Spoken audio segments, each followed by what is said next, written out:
Good morning, good afternoon, good evening, everyone. My name is Mohammed Qasim, the co-founder and CTO of eFabless. Welcome to our today's webinar on the direction of the use of generative AI to design. We'll have two speakers. The first speaker is Emilio Leon from the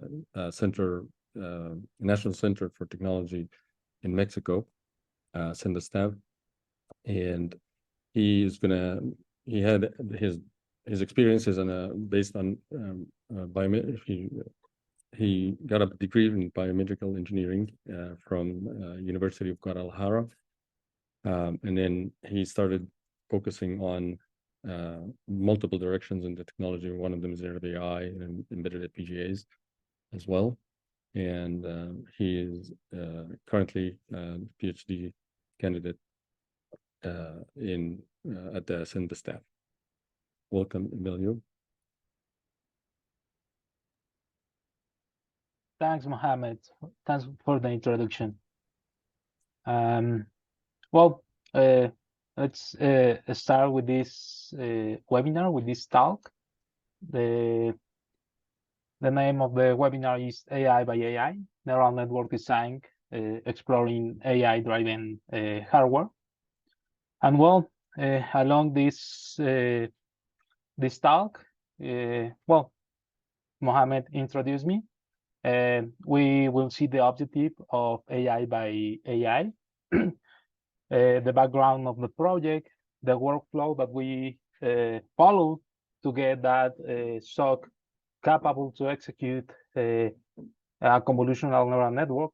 We will see the conversation flow that we follow with ChatGPT 4, which is a large language model.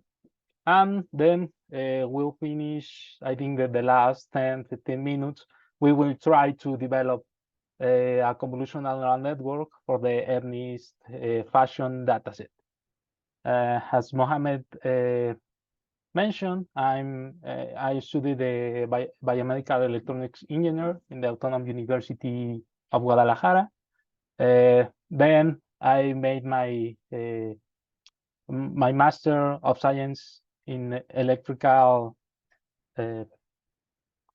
in the electrical engineering in CIMBESTAB, or in the Center of Research and Advanced Studies of the National Polytechnic Institute. And here I work with the center, with the German Aerospace Centers on a hardware accelerator.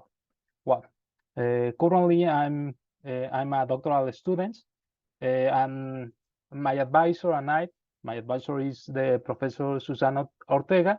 He has a long way in the working with digital designs, and well, with these new open source tools, like OpenLane, Caravel, OpenFPGA, Yoshi's, we are starting a small research group here in CIMBESTAB to focus on the layout process. So that is why I have time to enter to this contest. Well, who doesn't know, the objective of the contest is use generative artificial intelligence like ChatGPT, BART, Microsoft Bing, to generate a hardware description language. More specific, to generate a Verilog code. The objective of the project is develop a dedicated hardware integrated circuit for convolutional neural network capable to classify the ERNIST dataset. The idea is that you use ChatGPT to develop the whole integrated circuit and to finish with a Verilog code. We decided to use the ERNIST dataset because when someone starts with the convolutional neural network, those are ERNIST dataset is one of the first dataset that you use as a benchmarking and testing. So exploring this new approach to use large language model to develop hardware, we start with something smallest, like the MNIST dataset. There are, well, in recent years, there are a lot of information and research that implement or uses artificial intelligence to improve the integrated circuit design supply chain. The artificial intelligence sometimes, or they are exploring to use in some specific steps, like in synthesis, the floor planning, the routing. And as we mentioned, the objective of this contest is to use artificial intelligence, but to develop the RTL code, or to develop the Verilog code. So this is the workflow that we use. We start with a large language model, in this case, ChatGPT, and we focus on the convolutional neural network capable to execute the MNIST dataset. We started with an implementation of TensorFlow, and here we train the model and get the weights and biases. Something additional that I could mention here is that this process, well, to execute this process, you use Google Colab. So we don't need to have a super powerful machine or a video card or something like that. We develop this on the cloud. And well, when we get an architecture, a convolutional neural architecture that have an acceptable accuracy, we get his weights and bias of each layer. Then we translate using ChatGPT that TensorFlow implementation into, or where we translate that into a Python function, but the Python function must be a bare metal implementation. I mean, the Python function doesn't must to use TensorFlow libraries. Then we translate that Python code into C++ code, again with the use of artificial intelligence. And well, here we have a series of iteration, because each time that we go with a less abstraction level, I mean from Python to C, and then from C to a hardware, the artificial intelligence started to have some problems, because usually it's more complicated working on C that work on Python. So one time we have the forward function on C code, we adapt that C code to work with a high-level synthesis. In this case, how I was working with Vivado HLS, I decided to use that tool, but there are another tools that uses high-level synthesis. There are another that which are open source, and there are others that you must do pay. But it doesn't matter. You can use any synthesis tools. Then with Vivado high-level synthesis, we get the RTL code, and then we started with the process of downscaling that RTL code to GDS. We follow the steps mentioned on, well, that Caravel give us, and well, additionally we combine or design with the system on chip. So we have a system on chip capable to execute the convolutional neural network. The components of this neural network, well, the MNIST dataset is divided in 6,000 training images, 10,000 testing images, and the image has a size of 28 by 28 pixels on grayscale. This is our neural network. It's a really small design, because when we work on hardware, well, we must manage the resources. We have used two convolutional neural network two convolutional layers, two max pool layers, and one flatten. Well, then we flatten the layer, and we have 32 nodes in the input and the 10 nodes outputs, which give us the classification of the image from 0 to 9. Something that I would like to mention is that first we work the model with a floating point, but we don't have enough space to implement that big model. So we translate that. Well, we translate everything to use half precision, floating point half precision.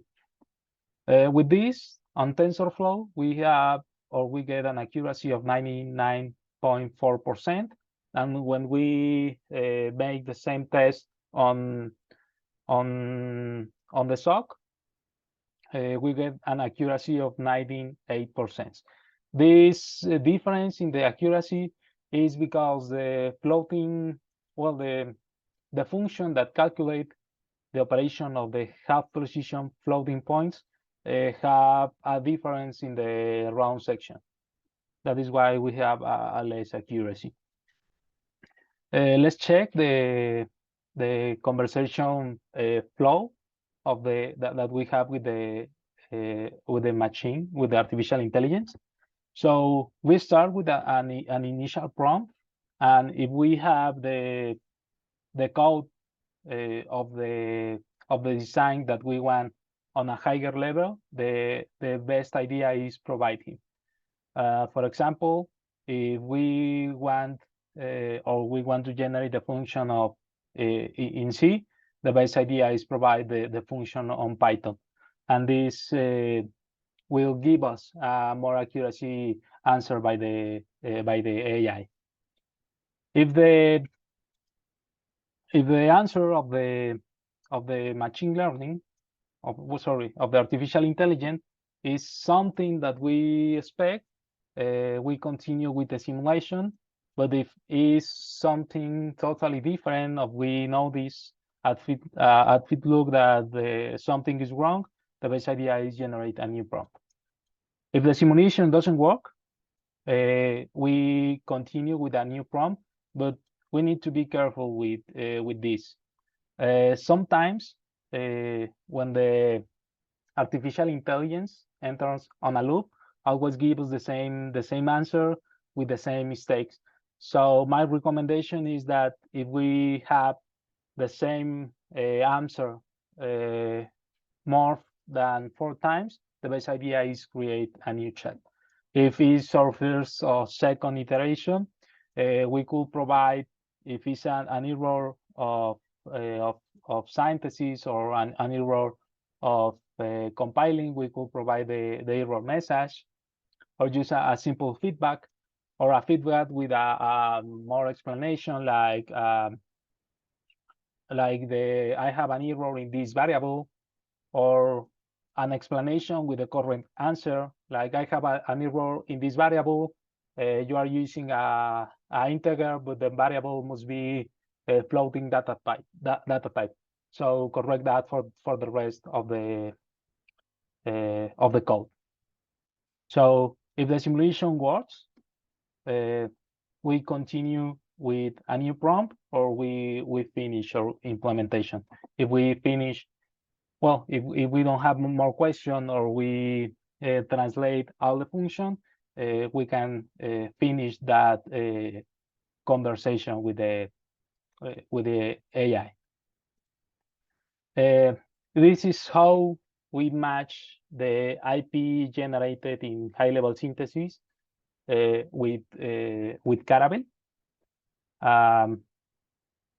We uses the RISC-V microprocessor to start the inference of the image, and because we don't have or we can't implement memory blocks, because are one of the restriction of the contest, we decided to use an external SRAM memory, and uses the general purpose input-output ports to read the image. And these have a lot of advantage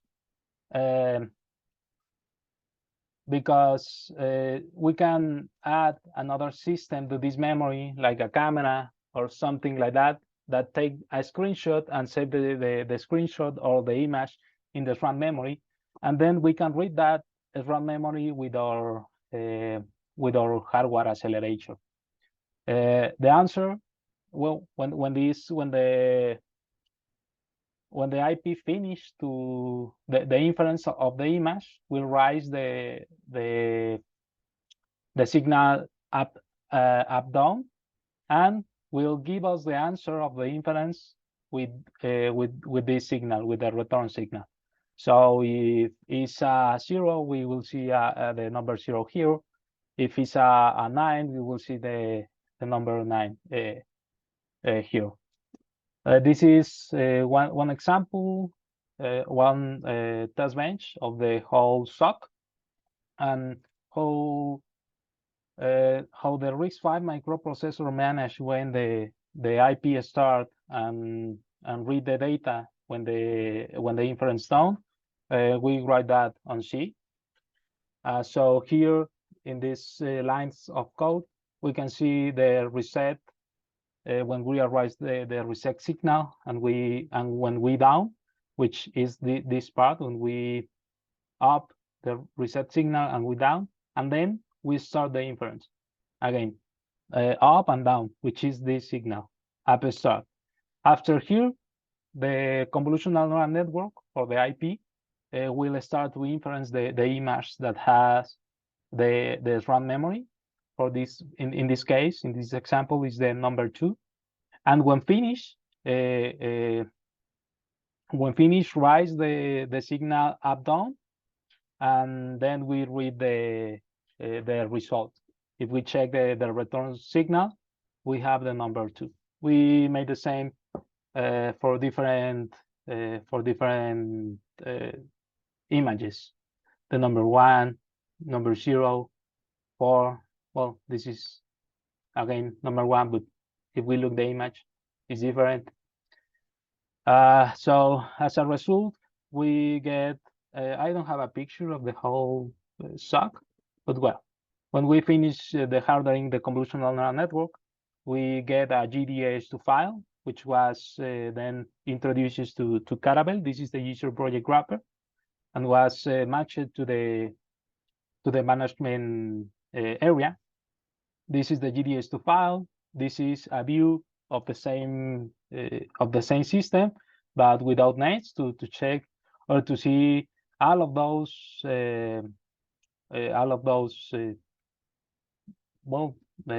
components that have. And then this is the 100 and 1,000 wires that this model has.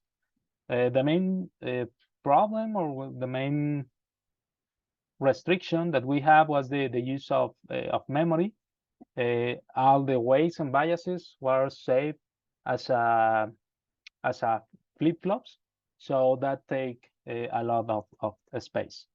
So let's follow this workflow, well, this conversation flow, to develop a convolutional neural network for the fashion MNIST dataset using ChatGPT.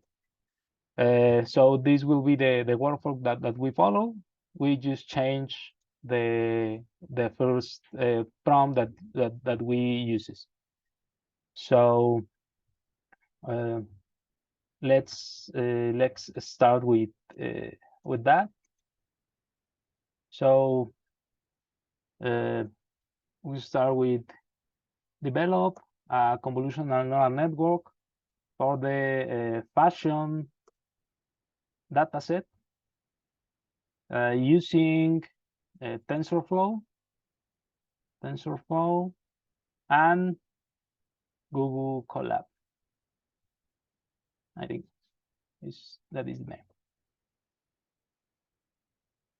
Oh, I have a problem with my headphone. But sorry, Mohammed, can you hear me? My headphones yes, we can. are off. Yes, we can. Yeah, yes. Yes, we can. Yes. Oh, you can hear me, but Yes. I can't hear you. So, well, I Keep going. I fix that when we start with the question and answer section. Right. Well, first tell us that we must install Pip, but how we are working with Google, well, the idea is work with Google Colab. We don't need to install all of those things. So we open a new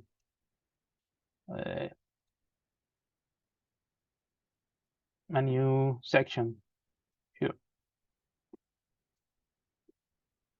Okay, so we just must to copy and paste the code. Looks well. We have the libraries. We load the fashion and its dataset.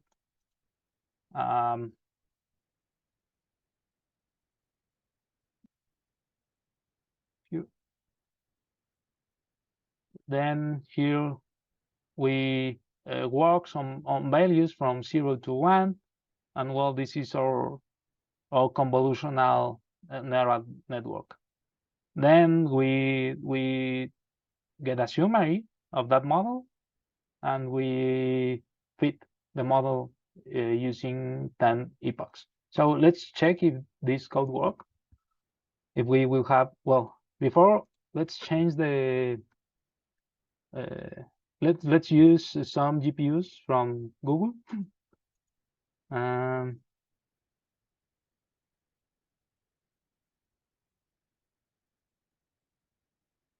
It's here. This will we do that to spend less time with the training.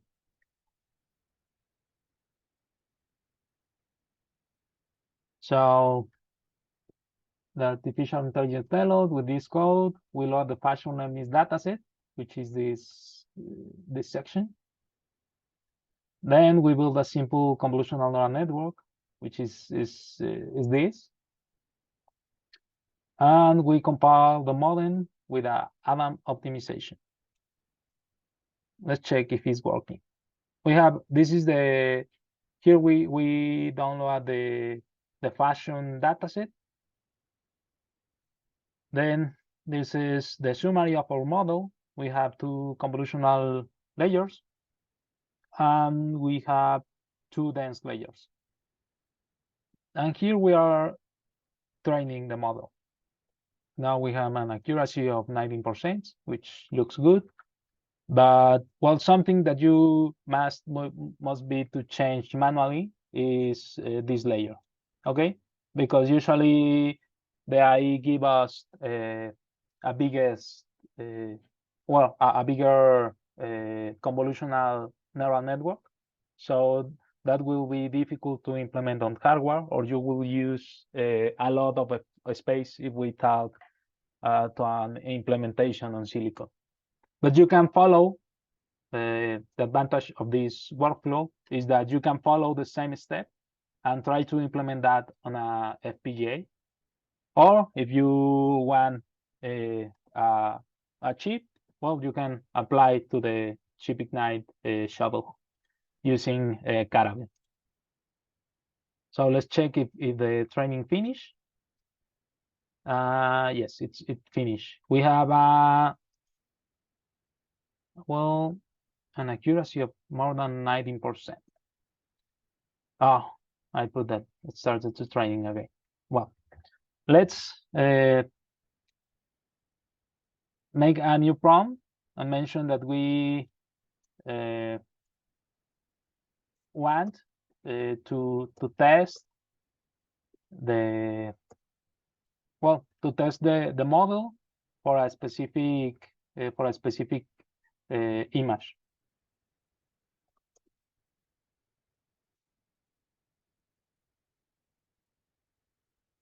Let's check what gives.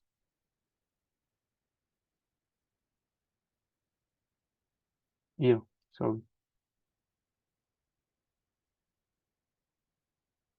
To inference.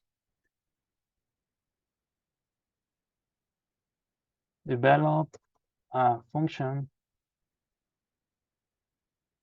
that infer a a specific image. Sorry.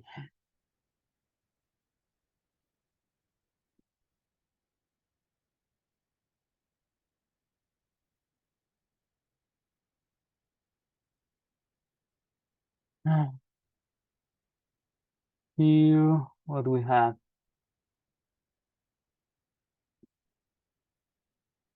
Info image. We load the model.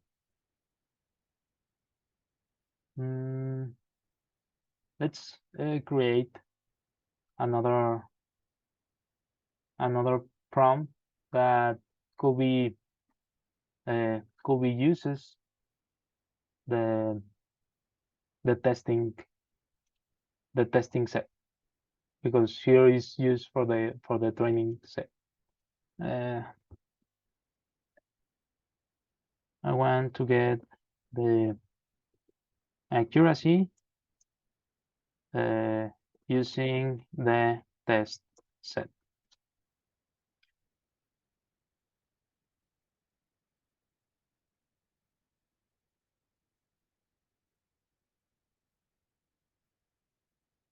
Let's check what is our accuracy. Our accuracy with the test set is of 19.29%. I want to plot the image of well, the image number 3 and its inference.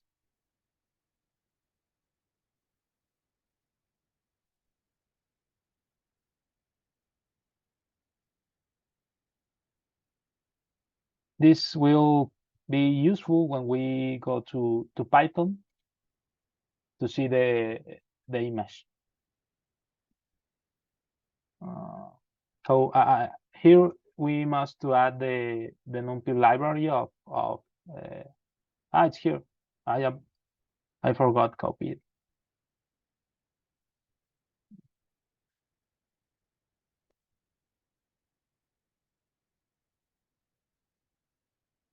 So inference image is not defined. I think it's because the I tried to use this function use the inference function of TensorFlow.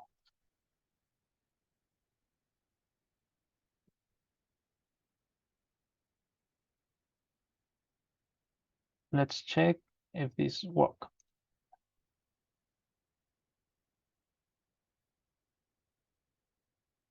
Oh.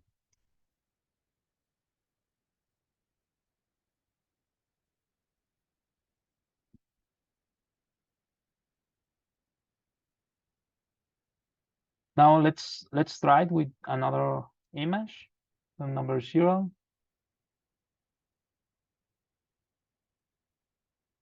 About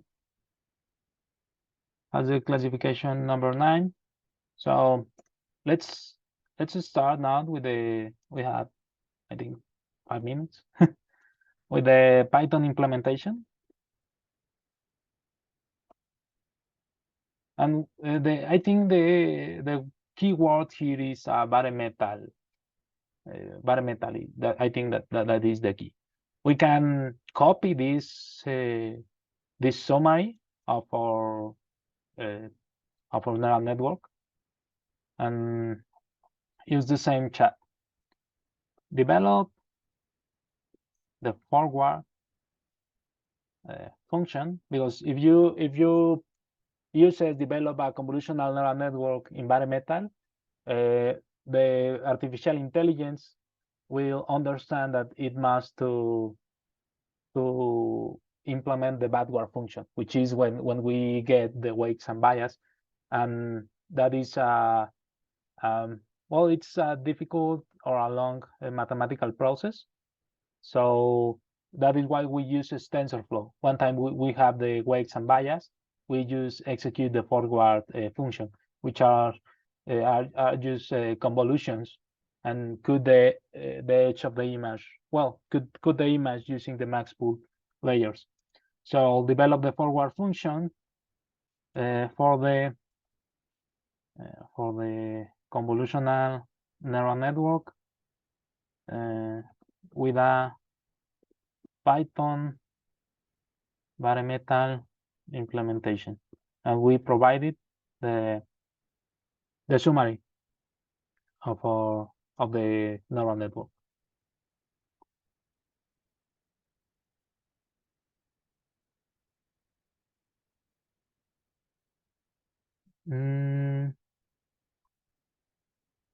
No, here it uses some libraries.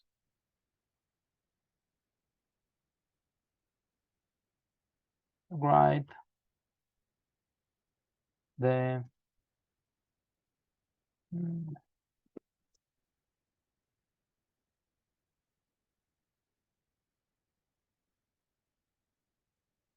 avoid the use of TensorFlow.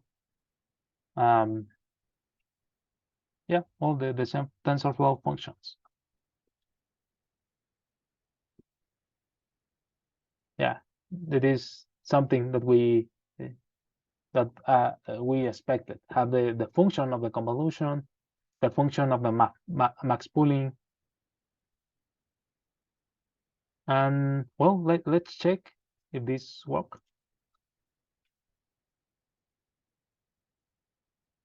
We create a new section of code and we execute. Yeah, we have some problem here, and it's the dimension of the, I think, well, of the data.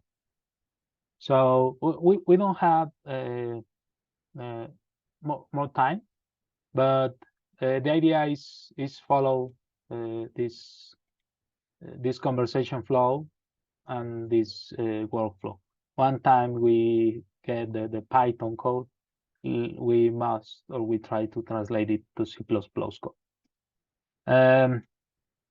You can see the whole conversation that I have with ChatGPT for the development of the MNIST dataset here in the GitHub repository.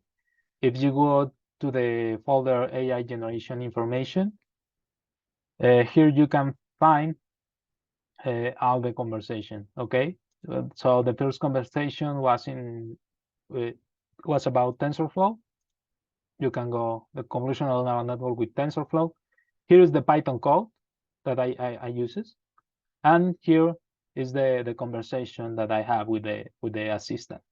I think, yeah, I use a similar prompt that we saw here. This is the Python conversation.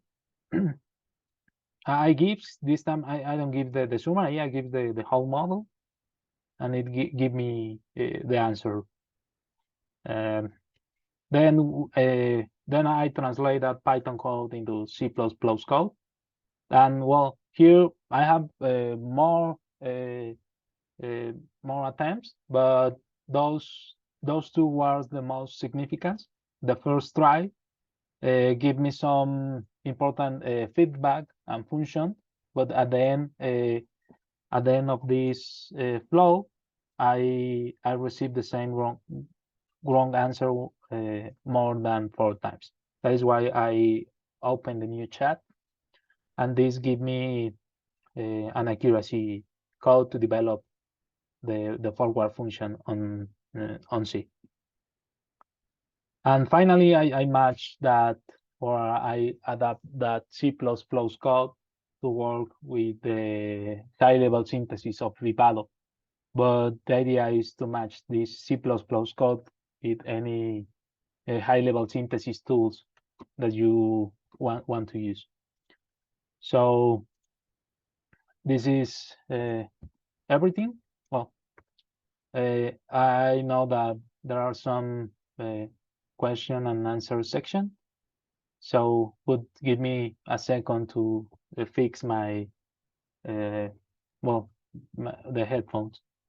Yeah, so actually, we would like to, while you're doing, okay, I guess he's not gonna hear me. That's the, can you hear me now? Hello?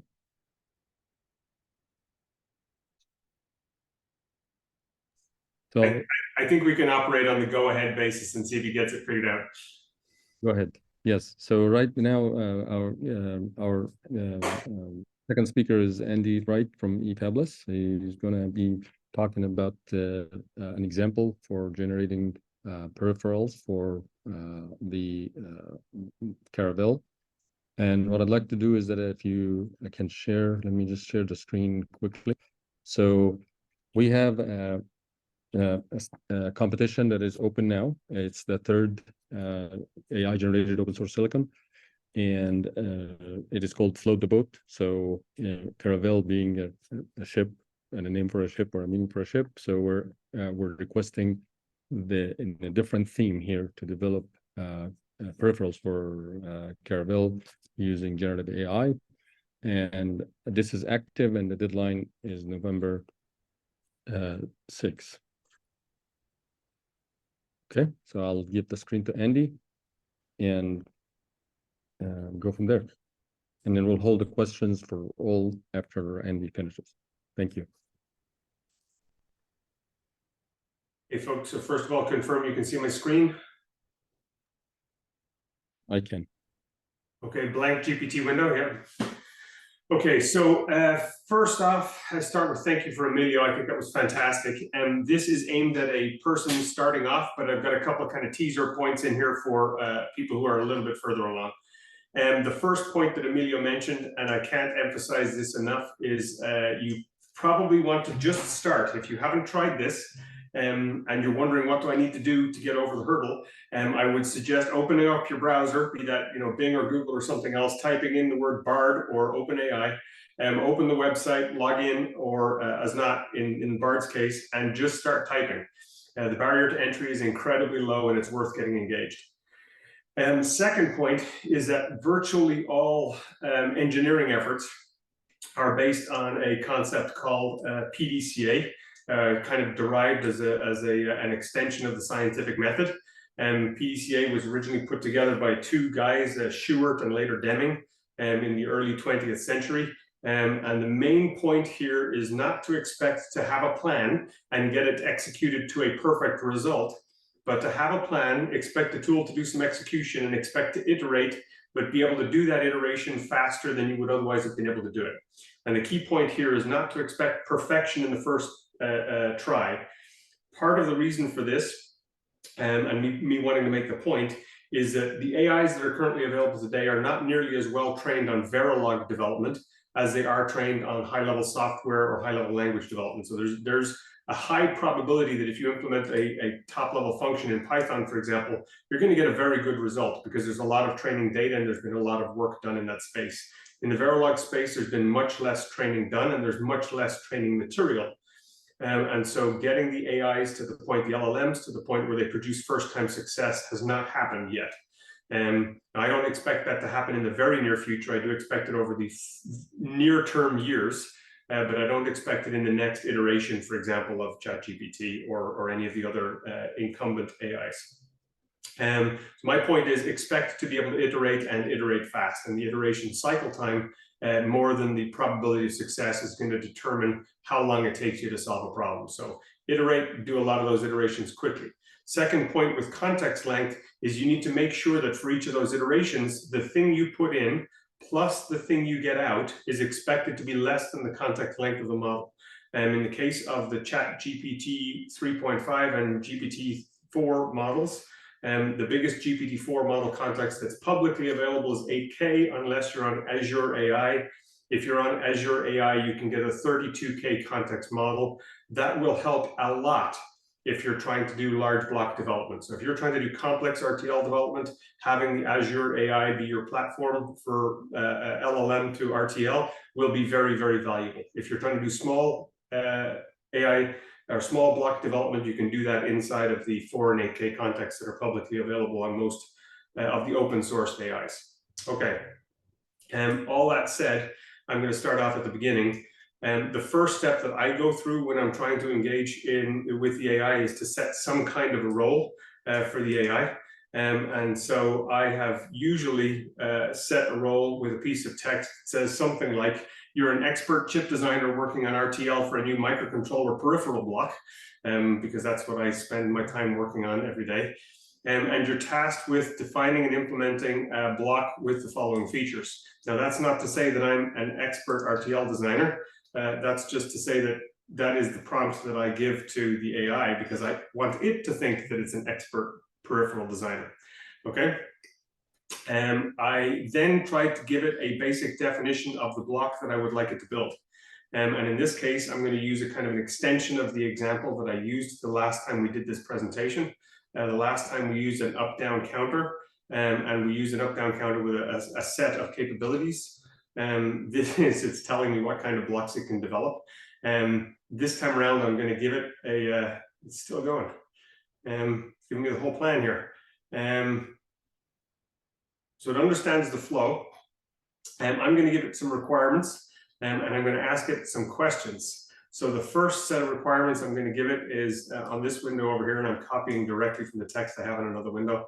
Develop a synchronous block with an asynchronous reset pin that supports these functions. It's a counter. It's got a sleep mode. It's a 32-bit counter. It's got an interrupt. It has a start value that can be loadable. It's got some definition of register values. It's got direction variable. It's got these other functions it should have. And it should be connected via synchronous bus to an APB bus interface.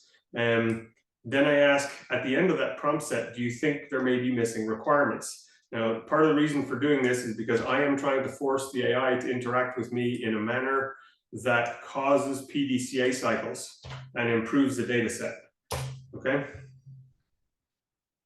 So we're going to let it run out and see what it says.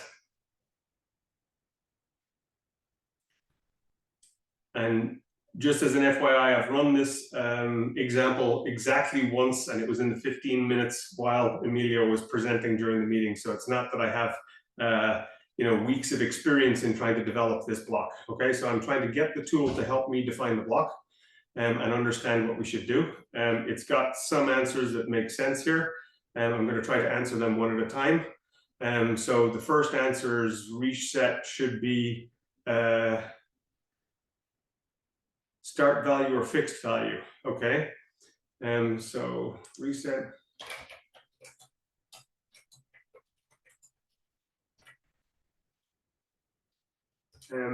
50 megahertz frequency. Sleep mode details. Does it maintain last value or reset? In sleep, maintain last value. Interrupt handling. What happens if the interrupt condition occurs during the interrupt being processed? Should there be a maskable interrupt feature? Yes, there should be.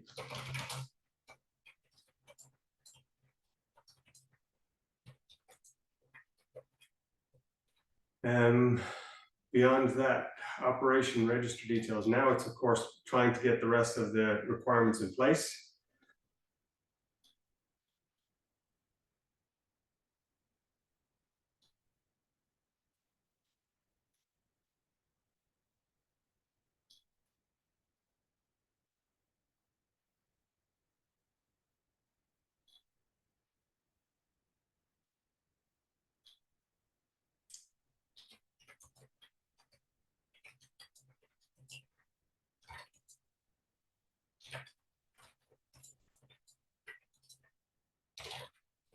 So are there still missing requirements for the RTL definition is the question I'm going to ask, and I apologize for taking a second to do that and let it run.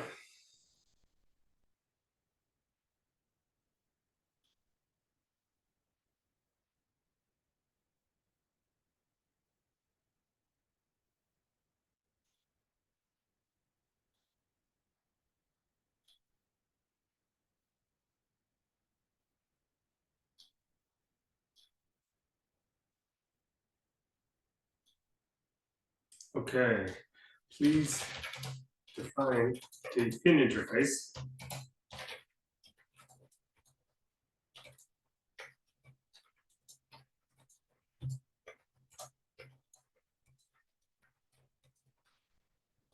Again, sorry for the typos. I'm trying to do this live.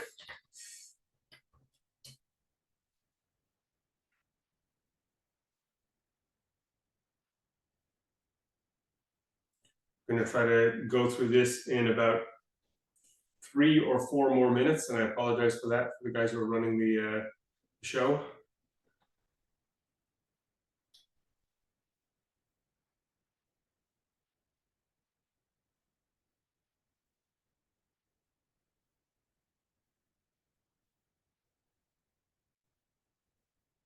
Okay, so it's got some pin interface ideas that it is inferred from the definition that I don't like. I want the APV bus interface and clock and sleep and an interrupt.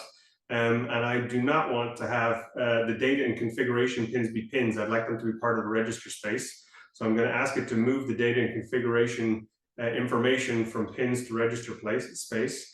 Please move the data and configuration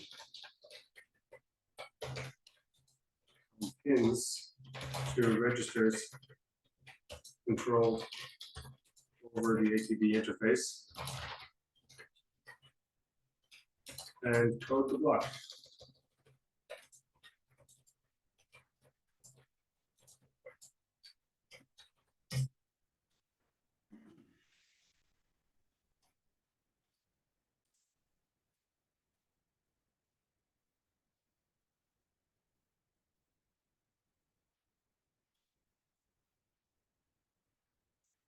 And you'll notice each time as I'm going through this process, I'm not asking it to solve the entire problem, I'm asking it to solve partial problems.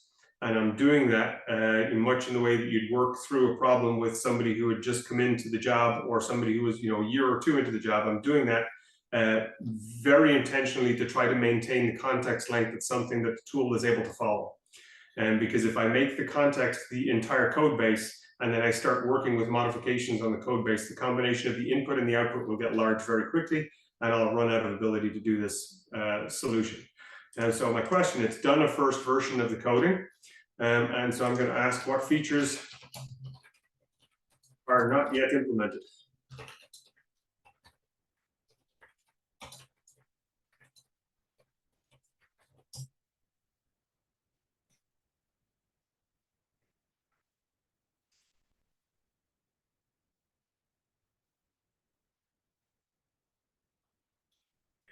And so this conversational flow is just a tool for doing very direct interactions using a manual agent, me, to be able to get the overall peripheral implemented.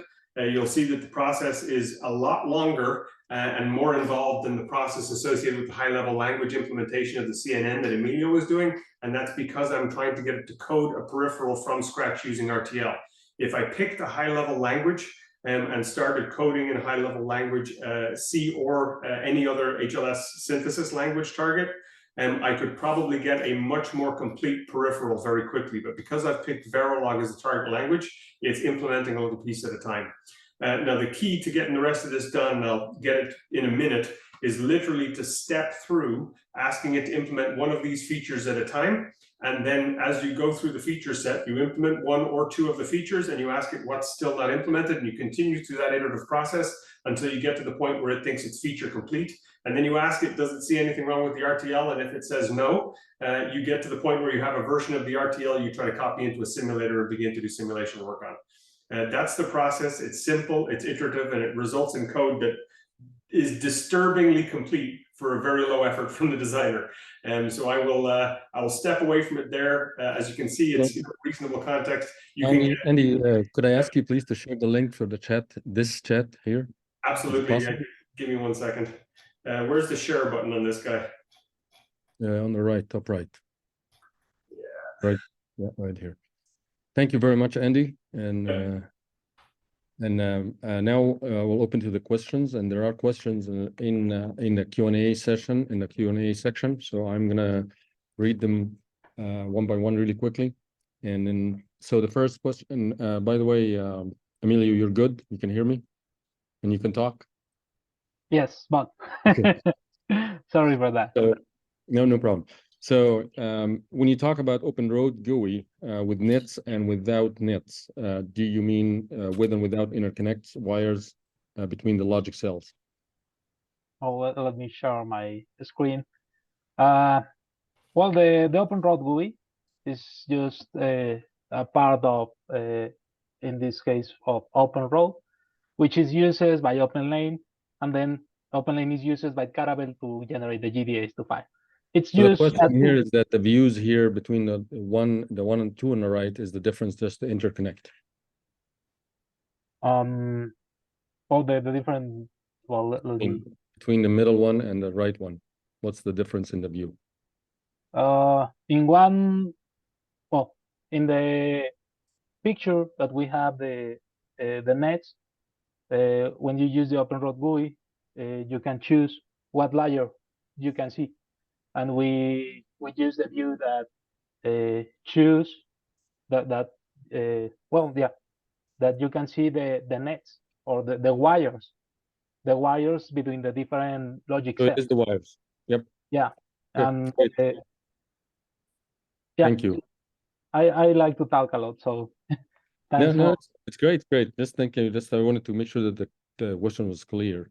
So question number 2, if possible, can you please kindly share the Google Colab notebook and the chat session for ChatGPT publicly, like on the repo or a GitHub account? And thanks. Have a good day. I can provide you this chat, but I have the original chat sections of this project. Mm-hmm. So after the webinar, I will upload a folder here with the link of the original chats. That could be better for you because those have the correct answer. Okay, great. Thank you.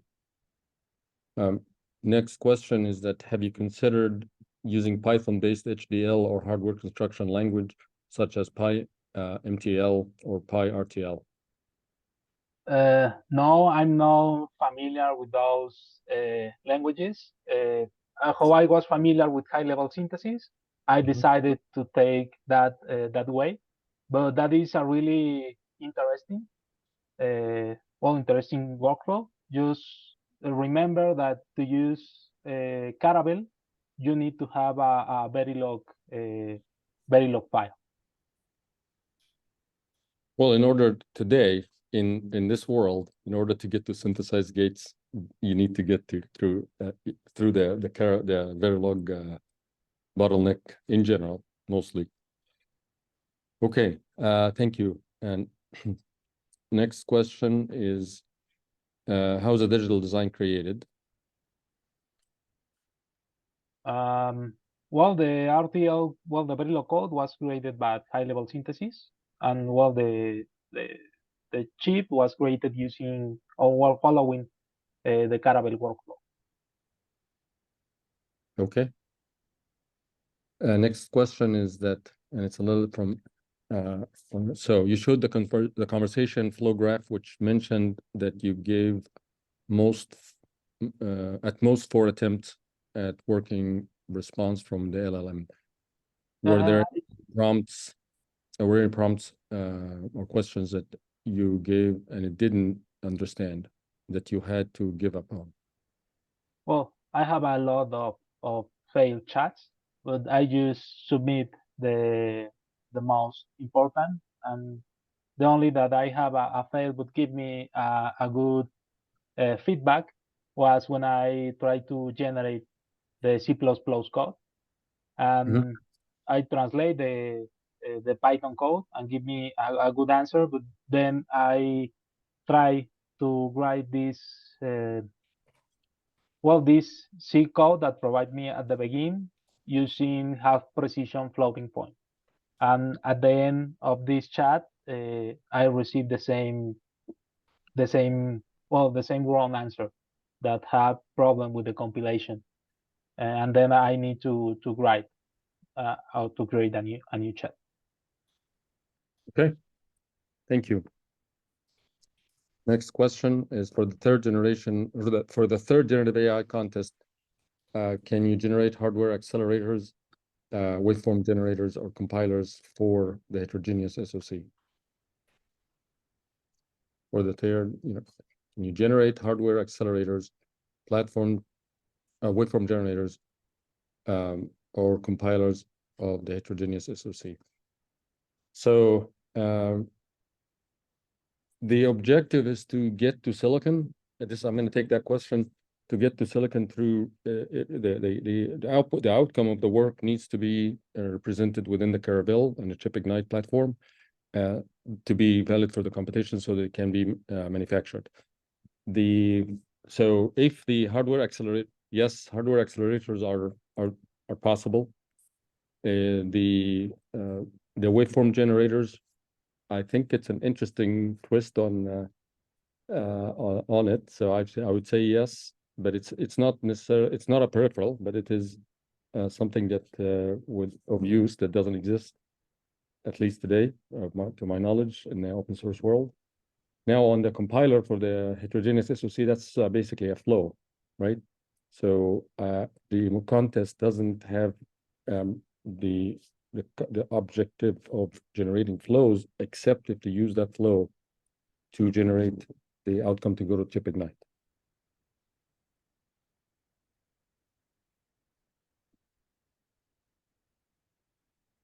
And if that, you can also, ask the question on Slack if we have to, the Generative AI channel. So next question, what density of the cells you are able to achieve in the final GDS? And so it is not targeting a density because it's targeted to the user project area. And when Emilio is doing the implementation using Caravel user project area, it's not trying to squash the density of the cells. And in terms of densities achievable on the 130 nanometer node, it's more than 100 K gates per millimeter squared, and the user project area is 10 millimeters squared. So you could think on the order of 1 million total standard cell gates in that area. NAND 2 fan out of 3 equivalents. Okay. Thanks, Andy. Next question is that is it possible to integrate circuit framework with Google Colab, since it allows the design of digital ICs using Python? This allows the generation of Python-based code instead of generating very low code. So this is a circuit is a framework from Google, I believe. So I've never tried, and I have no objection to somebody using the flow at all. Yes, exactly. And I don't think anybody that's involved in the contest would see that as the antithesis or orthogonal to what we're trying to do. That's absolutely consistent with what we're trying to do. If you do the development using a high-level language and use another environment to port it from high-level language into Verilog, that's fine. Emilio had a specific flow for doing that. If you choose a different flow, that's fine. And this is actually one of the things that we saw in the competition in general, that how people approach the problem, not just the output, it's just how the methodology was constructed to get there. So it would be interesting to see any examples of these as well as a part of the submissions. I saw really interesting workflows, or that the people mentioned. You can use this PH there or something like that. And well, I think you can try it, apply to the competition. Just remember that at the end of the flow, we must to have the Verilog code. If the Verilog code works, you can try to harden it. The only restriction is to use those less than those 10 millimeter squares. Yep. Thank you. Was the SRAM interface also generated by fully by the AI? Did you try any other real-time hardware interfaces? The RAM interfaces are used the signal to read, to write, and I uses the general purpose input-output of Caravel to connect to this RAM. Okay. Thank you. How was the design verified? Was it only test bench? Was it only test bench based simulation? I have several stages for test. So everything starts with TensorFlow, and when I develop the Python code, I compare the result with TensorFlow, and I do the same for the rest. C code, I will compare the C code with Python, and well, HLS is a special case because here we compare the generated Verilog code with the C++ code that we give us. So we do that made an extensive simulation, because we can test as any image that we want, because the input image is written on C. So the process of test the Verilog code generated by HLS is biggest. And well, finally, I test Caravel using test benches, and I based these test benches on the example that you can find in the Caravel repository. Great, thank you. Next question is that how do you get logging, and how do you deal with the model drift over time? I think the question may misunderstand what Emilio is doing. Emilio is implementing the feed forward path, the inference path of a model. He's not implementing in hardware the feedback path that trains the model. So he's implementing only the inference portion of the model. There's no mechanism in that scenario for the model to drift versus time. The model is not self-improving after implementation. This is a hardware implementation of a fixed instance of the model with no feedback and further training path. I hope that's reasonably clear. Yes, here the workflow show how we get the weights and bias by TensorFlow, because we just apply the inference function. Great, thank you. What have you used to do the verification? Did you use structure like UVM methodology? Well, can you mention something, Andy? So I can answer what we've got for Caravel. So what we've got for Caravel is a CodeCo-TB infrastructure, and I am very eager to see somebody put together UVM verification support for a Caravel user project with something inside it as a template for others to adopt. And so if anybody has the bandwidth to develop a UVM verification template for a Caravel user project example that others can modify, I would be super, super appreciative of that. No, we don't have UVM yet, but yes, we would like it very much. And if that's part of somebody's project, it's going to score a lot of brownie points. Yeah. So we are 2 minutes beyond time. I wanted to thank you very much for being with us, and thanks to the speakers. We appreciate that. And then I would like to encourage you to join the Slack space and access the Generative AI channel. Any questions can be floated there. Please, go create something, submit it to the competition. Try what Andy has linked here in the link for the OpenAI log, and you can modify it. We start from there. So the starting barrier is really just open the browser and start copying, pasting first. And there's a question right at the end of this conversation about Chris Patton asking a question about copyright when using LLMs to design open source hardware. Chris, that's worth an entire conversation on its own. But to violate copyright and have meaningful penalty, you have to violate copyright with commercial gain.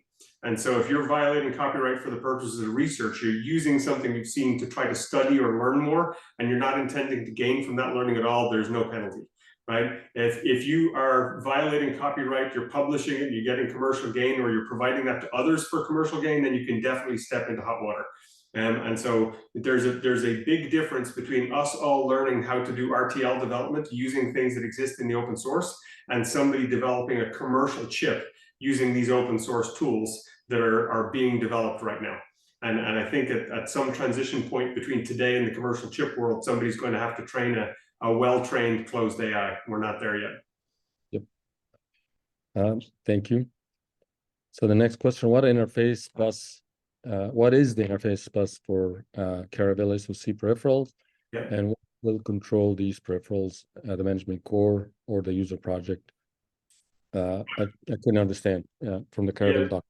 Fastest way to get there is to open Google and type in Caravel user project wrapper GitHub, and you'll get a directory in GitHub or a repo in GitHub, and go to the Verilog directory and open it. That is the fastest way to understand what's going on.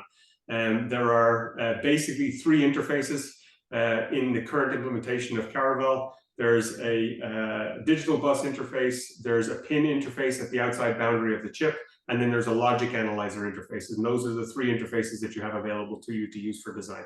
And obviously that's the constraint into which you have to fit if we're going to include you in the challenge.